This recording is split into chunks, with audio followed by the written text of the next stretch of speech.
जय हिंद दोस्तों, नमस्कार। वंदे मातरम, भारत माता की जय। दोस्तों, मार्ट साहब यूट्यूब चैनल में आपका हार्दिक स्वागत है।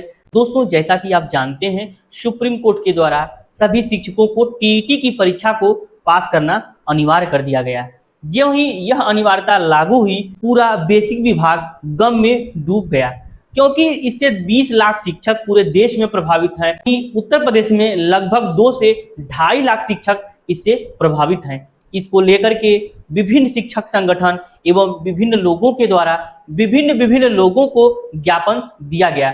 वहीं इस मामले को संसद में सांसद महोदय ने बहुत ही तत्परता से उठाया और एक दो नहीं, लगभग 50 से 60 सांसद महोदय ऐसे थे जिन्होंने शून्यकाल में सरकार का ध्यान टीईटी मुद्दे पर आकृष्ट किया। वहीं प्रश्नकाल में भी यह मुद्दा गूंजने वाला है। यह मुद्दा न सिर्फ लोकसभा में बल्कि राज्यसभा में भी गरमाया रहा। राज्यसभा के सांसद महोदय के द्वारा भी इस मुद्दे को उठाया गया, वहीं सरकार का ध्यान भी आकृष्ट कराया गया।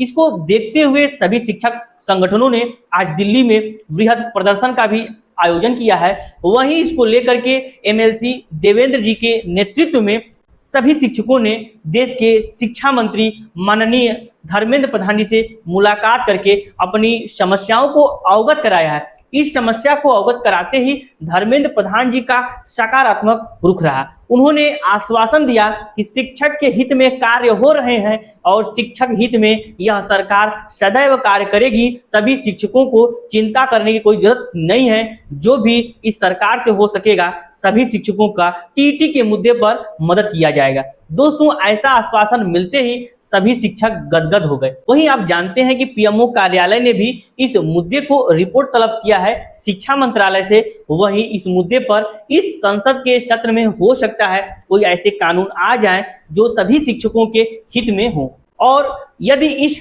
संसद सत्र में नहीं आ पाता है तो बाद में सरकार इस संसद सत्र के बाद विचार करके जरूर ऐसा अध्यादेश लाएगी जिससे कि सभी शिक्षकों की रोजी रोटी पर जो संकट है वह खत्म होगा। आप जानते हैं कि इस मामले को रिव्यू पिटीशन में भी टैग किया गया है और रिव्यू पिटीशन में यह मामला अभी लिस्ट नहीं हुआ है और आगामी कुछ दिन तक यह मामला लिस्ट होने की भी सुनवाई नहीं है। अर्थात यूं कह लीजिए कि दिसंबर माह में यह मामला अब सुना नहीं जाएगा। वहीं नए साल में नए सौगात मिलेंगी और यह मामला सुना जाएगा।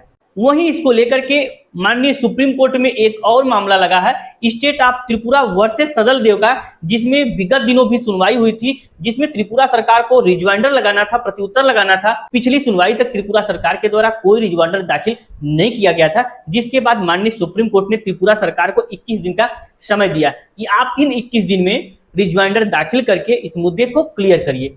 दोस्तों, आशा और उम्मीद है कि त्रिपुरा सरकार के द्वारा रिजवाइंडर दाखिल भी कर दिया गया है और 12 तारीख को 12/12/2025 को यह मामला टैग है और यह मामला सुना भी जाएगा। इस मामले की पैरवी सलमान खुर्शीद साहब कर रहे हैं, जिन्होंने सजल देव का पक्ष रखा है और सभी शिक्षकों को रिलीफ देने की बात कही है। उन्होंने कोर्ट को अवगत कराया कि जब सजल देव की नियुक्ति हुई थी तो उस समय एनसीटीई के गाइडलाइन के अनुसार हुई थी और उस योग्यता को पूरी करने के बाद हुई थी। तो आज उन पर एनसीटीई की गलत गाइडलाइन को क्यों थोपा जा रहा है? जिस समय उनकी नियुक्ति हुई थी उस समय वह सभी शैक्षिक अर्हता को पूरी करते थे, अर्थात उनकी नियुक्ति वैध है। और जब सभी शिक्षकों का मामला टीईटी पर है, वह भी जब एनसीटीई के मुताबिक हुआ था नियुक्ति, तो आज अर्हता में परिवर्तन क्यों? आज एनसीटीई के गाइडलाइन के अनुसार पुराने शिक्षकों को क्यों प्रभावित किया जा रहा है? ऐसा उन्होंने कोर्ट को अवगत कराया। देखने वाली बात है कि जस्टिस महोदय इस पर क्या फैसला लेते हैं, क्योंकि माननीय जस्टिस महोदय का भी फैसला सुप्रीम है, क्योंकि अधिवक्ता महोदय तो अपना पक्ष रखते हैं और आर्डर सुनाने का कार्य जज महोदय करते हैं। देखना है आगे आने वाले दिनों में स्टेट ऑफ त्रिपुरा वर्सेस सदल देव में क्या होता है। वह सभी देश भर के शिक्षकों को प्रभावित करने वाला मामला है, इसीलिए सभी लोगों की निगाहें इस मामले पर टिकी हैं कि टीईटी से छूट मिले और सभी शिक्षकों को कहीं से भी राहत मिले। दोस्तों, आज के लिए इतना ही। मिलते हैं अगले अंक में, तब तक के लिए नमस्कार, धन्यवाद, वंदे मातरम, जय हिंद।